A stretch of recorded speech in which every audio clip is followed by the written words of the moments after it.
وسلم. وقال النبي صلى الله عليه وسلم: من شغله القرآن عن ذكري ومسألتي أعطيته أفضل ما أعطي السائلين، أو كما قال صلى الله عليه وسلم. اسٹیج پر جلوہ افروز مؤخر علماء کرام، بزرگوں اور عزیز دوستوں، پیارے بچوں، نوجوان ساتھیوں، پردہ نشی میری مائیں اور بہنیں، ہم سب کے لیے بڑی سعادت مندی کی بات ہے کہ ہندوستان ہی نہیں بلکہ بر صغیر کے مشہور و معروف عالم دین شیخ طریقت، ولی کامل اور علم تصوف میں مہارت تامہ حاصل رکھنے والی شخصیت حضرت سراج الملت حضرت مولانا شاہ سید بلال حسین تھانوی دامت برکاتہم العالیہ ہم سب کے بیچ تشریف لا چکے ہیں، اور حضرت والا دامت برکاتہم العالیہ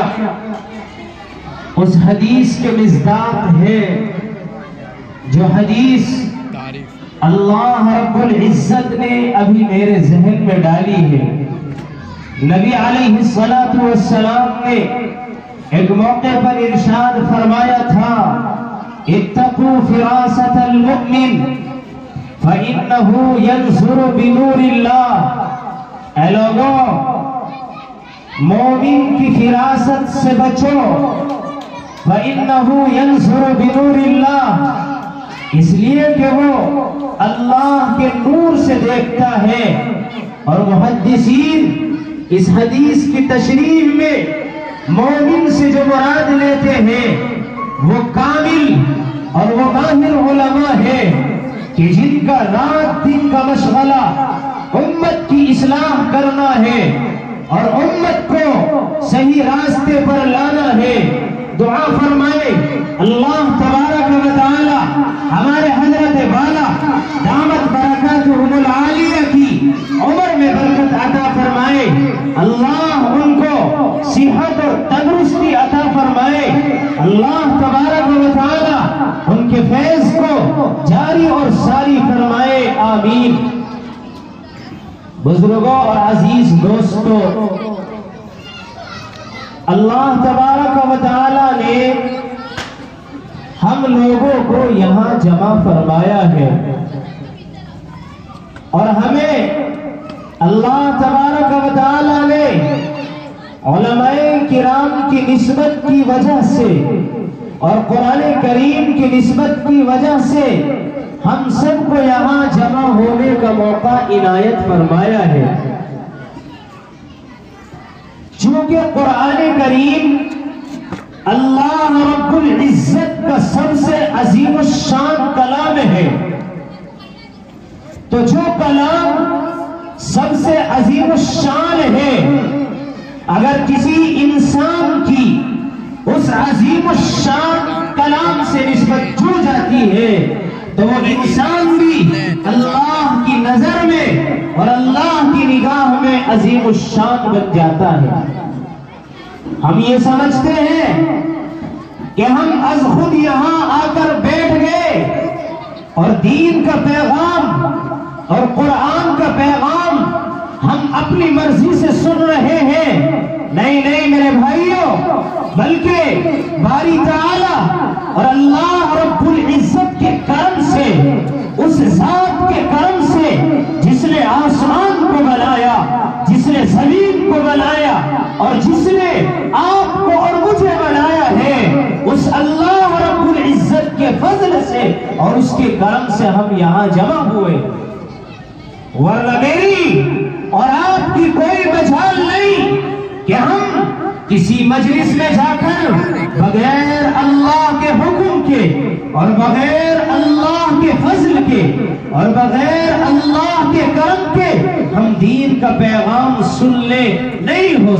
سکتا۔ میرے بھائیوں، ہماری تو کیا مجال، میں اور آپ، میرے بھائیوں ہماری کیا مجال۔ اللہ تبارک و تعالیٰ نے حضرت ابراہیم علیہ السلام کو اس دنیا میں نبی بنا کر بھیجا ہے، اور حضرت ابراہیم علیہ السلام ہی کی نسل سے اللہ تبارک و تعالیٰ نے حضور اکرم صلی اللہ علیہ وسلم کو اس دنیا میں پیدا فرمایا ہے۔ حضرت ابراہیم علیہ السلام اللہ کے چہیتے ہیں، اللہ کے لاڈلے ہیں۔ اللہ تبارک و تعالیٰ نے حضرت ابراہیم علیہ السلام کو اپنا دوست بنایا ہے۔ اللہ تبارک و تعالیٰ نے حضرت ابراہیم علیہ السلام کو اپنا خلیل بنایا ہے، جس طرح نبی علیہ السلام نے صدیق اکبر رضی اللہ تعالی عنہ کو اپنا دوست اور خلیفہ بنایا ہے، اسی طرح اللہ تبارک و تعالی نے حضرت ابراہیم علیہ السلام کو اپنا دوست منتخب کیا ہے، اپنا دوست بنایا ہے۔ اللہ تبارک و تعالی قرآن میں بیان کرتا ہے، اللہ تعالی ارشاد فرماتا ہے وَاتَّخَذَ اللَّهُ إِبْرَاهِيمَ خَلِيلًا، اے لوگوں ہم نے ابراہیم کو اپنا دوست بنا لیا ہے، ہم نے ان کو اپنا دوست منتخب فرما لیا ہے۔ چنانچہ حضرت ابراہیم علیہ السلام بیت اللہ کی تعمیر کر رہے ہیں، بیت اللہ کو بنا رہے ہیں۔ کون سا بیت اللہ، کون سا گھر؟ میرے بھائیوں، جس گھر کو دیکھنے کے لیے اور جس کا طواف کرنے کے لیے ہر مسلمان کی خواہش ہے، ہر مسلمان کی تمنا ہے، دنیا کے مختلف علاقوں سے، مختلف کوشوں سے مسلمان وہاں جاتا ہے اور وہاں جا کر اللہ کے سامنے عبادت کرتا ہے، بیت اللہ کا طواف کرتا ہے۔ میرے بھائیوں، جس کا طواف کرنا تو دور کی بات، حدیث میں آتا ہے بیت اللہ پر جب پہلی نگاہ کسی مسلمان کی پڑتی ہے اور وہ اللہ سے دعا مانگتا ہے، اللہ تبارک و تعالی اس کی دعا کو قبول فرما لیتے ہیں۔ تو حضرت ابراہیم علیہ السلام بیت اللہ کی تعمیر کر رہے ہیں، بیت اللہ کو بنا رہے ہیں۔ اللہ تبارک و تعالی نے بیت اللہ کی تعمیر کا کام حضرت ابراہیم علیہ السلام سے لیا ہے۔ چنانچہ حضرت ابراہیم علیہ السلام بیت اللہ کی تعمیر کر چکے ہیں، اور بیت اللہ کی تعمیر کرنے کے بعد اللہ تبارک و تعالی سے عرض کرتے ہیں، اے باری تعالی، اے پروردگار عالم، آپ نے مجھ سے یہ بیت اللہ کی تعمیر کرائی ہے، آپ نے مجھ سے دین کا یہ کام لیا ہے، آپ نے مجھ سے دنیا میں اپنا سب سے پہلا گھر بنوایا ہے، جس کو قرآن نے بیان کیا ہے ان اول بیت وضع للناس للذی ببکۃ مبارک وہدی للعالمین، کہ اس روئے زمین پر، اس آسمان کے نیچے اور اس زمین کے اوپر اگر کوئی گھر سب سے پہلے اللہ کی عبادت کے لیے دنیا میں بنایا گیا ہے تو وہ بیت اللہ ہے۔ چنانچہ حضرت ابراہیم علیہ السلام بیت اللہ کی تعمیر کر رہے ہیں، بیت اللہ کو بنا رہے ہیں۔ بیت اللہ کی تعمیر کرنے کے بعد، بیت اللہ کو بنانے کے بعد اللہ کے سامنے ہاتھ اٹھاتے ہیں اور اللہ سے عرض کرتے ہیں اور اللہ سے کہتے ہیں، اے میرے رب، اے باری تعالی، آپ نے مجھ سے جو دین کی خدمت لی ہے اس میں میرا کوئی کمال نہیں ہے، بلکہ کمال تو آپ کی ذات کا ہے، اے پروردگار عالم تو میری اس عبادت کو قبول فرما لے۔ چنانچہ اللہ تبارک و تعالی سے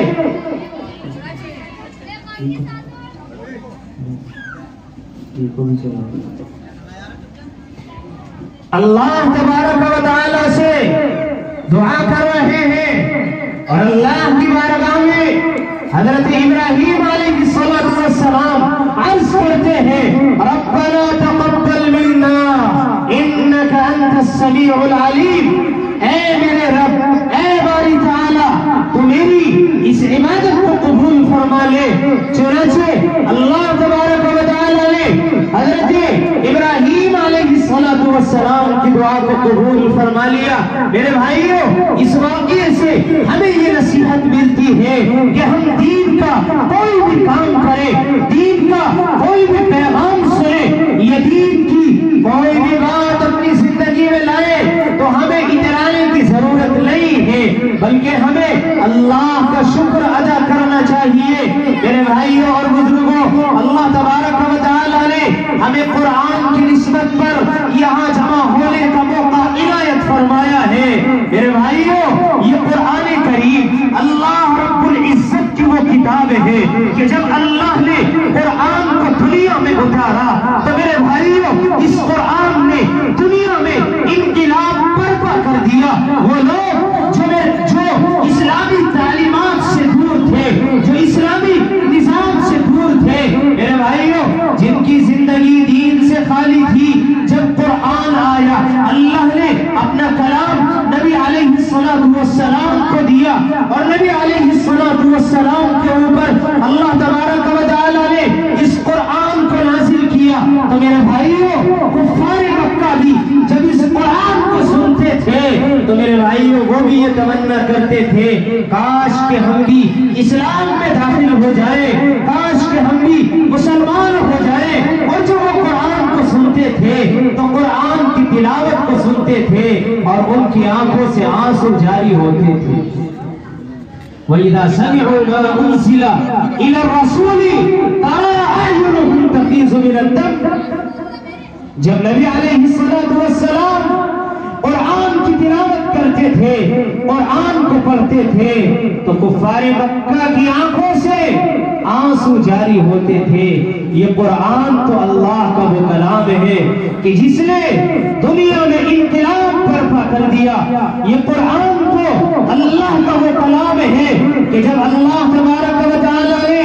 اس قرآن کو نازل کیا اور اس قرآن کو اتارا تو میرے بھائیوں اللہ تبارک و تعالی نے قرآن کی ایک دوسری آیت میں ارشاد فرمایا ان هذا القرآن یہدی للتی ہی اقوم، یہ قرآن تو لوگوں کی ہدایت کا ذریعہ ہے، یہ قرآن تو لوگوں کو صحیح راستے پر لانے کا ذریعہ ہے، یہ قرآن تو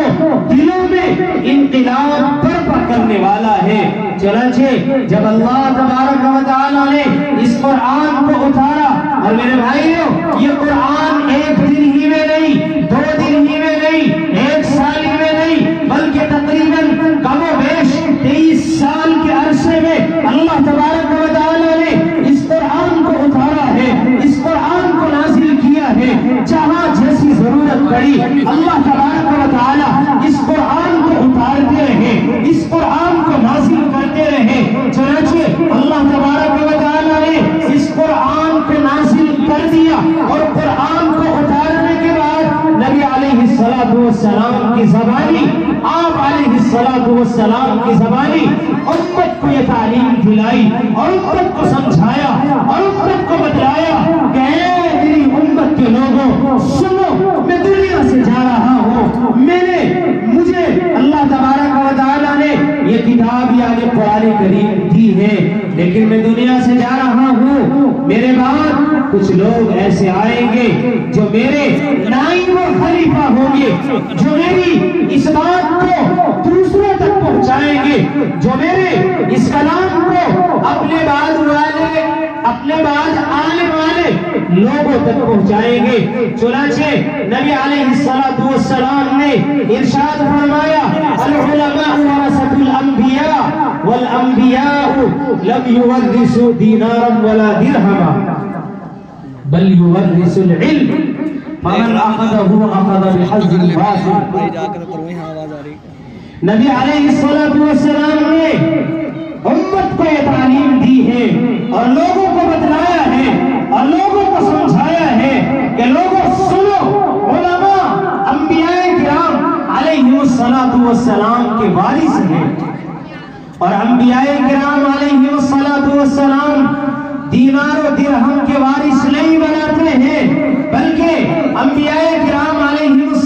السلام کو علم کے وارث بناتے ہیں، چنانچہ علماء انبیاء کے وارث ہیں۔ یہ قرآن کو سیکھنے والے، یہ قرآن کو پڑھنے والے، یہ قرآن کو پڑھانے والے، یہ قرآن کی تعلیم دینے والے، یہ قرآن بچوں تک، مسلمانوں تک، ایمان والوں تک پہنچانے والے نبی علیہ السلام کے وارث ہیں۔ چنانچہ اللہ کے نبی علیہ السلام نے جو ان کو وارث بنایا ہے، جو ان کو علم کا وارث بنایا ہے، میرے بھائیوں، اللہ کے نبی علیہ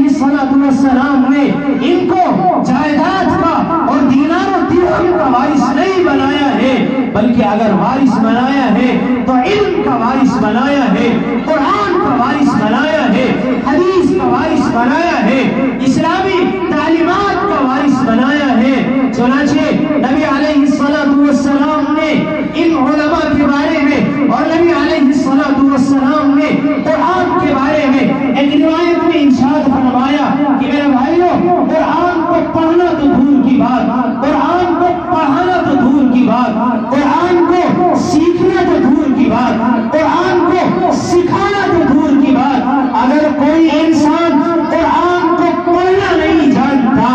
کوئی انسان قرآن کو سیکھ نہیں رہا ہے، کوئی انسان قرآن کو نہیں سکھا رہا ہے، لیکن اس کے گھر میں اللہ کا کلام موجود ہے، اس کے گھر میں قرآن موجود ہے، وہ قرآن کو اٹھاتا ہے اور قرآن کو اٹھا کر اس کی زیارت کرتا ہے اور اس کی زیارت کر کے اس کو چومتا ہے، اس کو بوسہ دیتا ہے، تو میرے نبی علیہ السلام نے یہ ارشاد فرمایا، اللہ تبارک و تعالی اس کو ثواب سے محروم نہیں فرمائیں گے، بلکہ اس کو ثواب مرحمت فرمائیں گے۔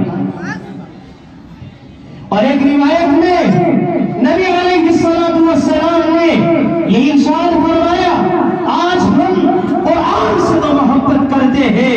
قرآن کو اپنے سینے میں محفوظ کر لیتے ہیں اور قرآن کے لیے ہم جان اور مال لٹانے کے لیے تیار ہیں، لیکن میرے بھائیوں، جس کے سینے میں اللہ نے قرآن کو بسا دیا، جس کے سینے میں اللہ نے قرآن کو اتار دیا، آپ اس کی بات کو نہیں سن رہے ہیں، آپ اس کی بات کو نہیں سن رہے ہیں، آپ اس سے کلام اللہ نہیں سن رہے ہیں، قرآن اس سے نہیں سیکھ رہے ہیں، لیکن آپ علماء کی زیارت کر رہے ہیں، علماء کو دیکھ رہے ہیں، تو میرے بھائیوں، نبی علیہ السلام نے ایک روایت میں ارشاد فرمایا کہ علماء کو دیکھنا بھی ثواب ہے۔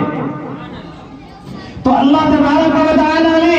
علماء کو اور قرآن کو ایک دوسرے سے، ان دونوں میں ایک دوسرے سے ربط ہے۔ جب ہم قرآن سے محبت کرتے ہیں، قرآن کو اپنے سینے میں محفوظ کر لیتے ہیں اور قرآن کے لیے اپنے جان کو اور اپنے مال کو لٹانے کے لیے تیار ہے، تو میرے بھائیوں، ہم علماء سے محبت کریں اور علماء سے اپنے رشتے کو مضبوط کر لے اور علماء سے اپنے تعلق کو قائم کر لے۔ میرے بھائیوں، ایک روایت میں نبی علیہ السلام نے یہ ارشاد فرمایا، من قرأ حرفا من کتاب اللہ فلہ بہ حسنۃ،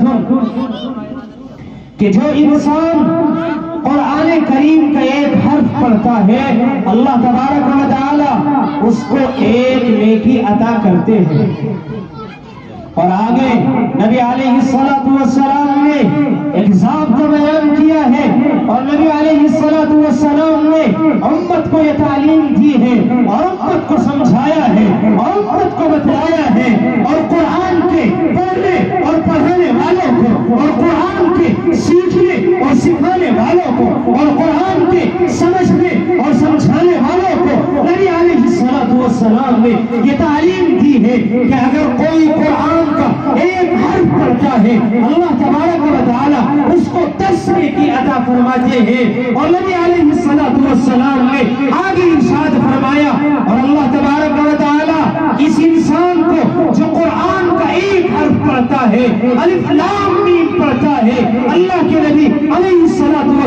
نے فرمایا اللہ تبارک و تعالی اس کو 30 نیکی عطا فرماتا ہے۔ میرے بھائیو اور بزرگوں، آج اس مدرسے نے اور قاری محمد فرمان صاحب کی محنت سے 3 بچوں نے حفظ قرآن کیا ہے، قرآن کو مکمل کیا ہے۔ میرے بھائیو، یہ 3 حافظ بھی ہمارے لیے نجات کا ذریعہ بن جائیں گے، دنیا میں بھی ہمارے لیے سکون کا ذریعہ ہے اور آخرت میں بھی ہمارے لیے سکون کا ذریعہ ہے۔ ایک روایت کو بیان کرنے کے بعد بات کو ختم کروں گا۔ آج تو ہم ان حافظ قرآن کو حقیر سمجھتے ہیں، ذلیل سمجھتے ہیں۔ میرے بھائیو، دنیا میں بھی ہمیں علماء کی ضرورت ہے، دنیا میں بھی ہمیں حفاظ اور قرآن کی ضرورت ہے، اور کل قیامت کے میدان میں بھی ہمیں حفاظ اور قرآن کی ضرورت پڑے گی۔ نبی علیہ السلام نے ایک روایت میں ارشاد فرمایا، من قرأ القرآن فاستظهره فأحل حلاله وحرم حرامه أدخله الله الجنة وشفعه في 10 من أهل بيته قد وجبت لهم النار۔ نبی علیہ السلام نے ارشاد فرمایا، من قرأ القرآن فاستظهره، اور ایک روایت میں فرمایا من قرأ القرآن واستحفظه، جس انسان نے قرآن کو پڑھا اور اس کو اپنے سینے میں محفوظ کر لیا اور اس کے حلال کو حلال جانا اور اس کے حرام کو حرام جانا، قرآن نے جو حلال چیزیں بیان کی ہیں ان کو اپنی زندگی میں داخل کیا، اور قرآن نے جو حرام چیزیں بیان کی ہیں ان سے اپنی زندگی کو بچایا۔ تو میرے بھائیو، نبی علیہ السلام نے ارشاد فرمایا، ادخلہ اللہ الجنہ، اللہ تبارک و تعالی اس حافظ قرآن اور اس عالم دین کو اور اس قاری کو اور اس قرآن کے پڑھانے والے کو جنت کے اندر داخل فرمائیں گے۔ اور آگے فرمایا وَشَفَّعَهُ فِي 10 مِّنْ أَهْلِ بَيْتِهِ، اور اللہ تبارک و تعالی اس حافظ قرآن کی سفارش کو قبول فرمائیں گے۔ جس کے باپ نے اپنے بچے کو حافظ قرآن بنا دیا، جس کے تایا نے یا جس کے چچا نے یا جس کی نانی نے یا جس کی دادی نے اس کے پڑھنے میں محنت کی ہے، اس کے پڑھانے میں محنت کی ہے، مدرسے کا تعاون کیا ہے، یا اس بچے کو خرچ دیا ہے، یا محبت سے اس کو دیکھا ہے، یا اس کو کپڑا پہنا دیا ہے، تو میرے بھائیوں، نبی علیہ السلام نے ارشاد فرمایا کہ وہ 10 آدمی جن کے لیے جہنم واجب ہو چکی ہوگی، جن کا جہنم میں جانا طے ہو چکا ہوگا، نبی علیہ السلام نے ارشاد فرمایا اللہ تبارک و تعالی اس حافظ قرآن کی سفارش کو قبول فرمائیں گے، اور ان 10 آدمیوں کو جن کے اوپر جہنم واجب ہو چکی ہوگی، اللہ تبارک و تعالی اس حافظ قرآن کی سفارش کو قبول فرمائیں گے اور ان 10 آدمیوں کو جنت کے اندر داخل فرمائیں گے۔ اس لیے میرے بھائیوں اور بزرگوں، آج اگر کسی کا بچہ حافظ ہوا ہے، آج اگر کسی کا بھتیجا حافظ ہوا ہے، آج اگر کسی کا بھانجا حافظ ہوا ہے، تو میرے بھائیوں ان کے لیے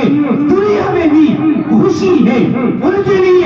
دنیا میں بھی سعادت مندی کا ذریعہ ہے، اور آخرت میں بھی اللہ تبارک و تعالی ان کو محروم نہیں فرمائے گا۔ اس لیے ہم اس مدرسے کو اپنے لیے سعادت مندی کا ذریعہ سمجھیں، اور اس مدرسے کو اپنے محلے میں خیر کا ذریعہ سمجھیں، اس لیے کہ جب بچے قرآن پڑھتے ہیں، قرآن کی تلاوت کرتے ہیں، تو اگر عذاب نازل ہو رہا ہو، اللہ تبارک و تعالی ان قرآن کے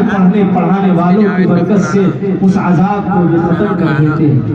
اس لیے آپ ہاتھ اٹھا کے یہ ارادہ کریں کہ انشاءاللہ ہم اپنے بچوں کو قرآن کی تعلیم دلائیں گے، اور ہم اپنے بچوں کو قرآن سے جوڑیں گے، اور ہم اپنے تعلق کو علماء سے مضبوط کریں گے۔ اللہ تبارک و تعالی ہم سب کو عمل کرنے کی توفیق نصیب فرمائے، آمین۔ وآخر دعوانا ان الحمد للہ رب العالمین۔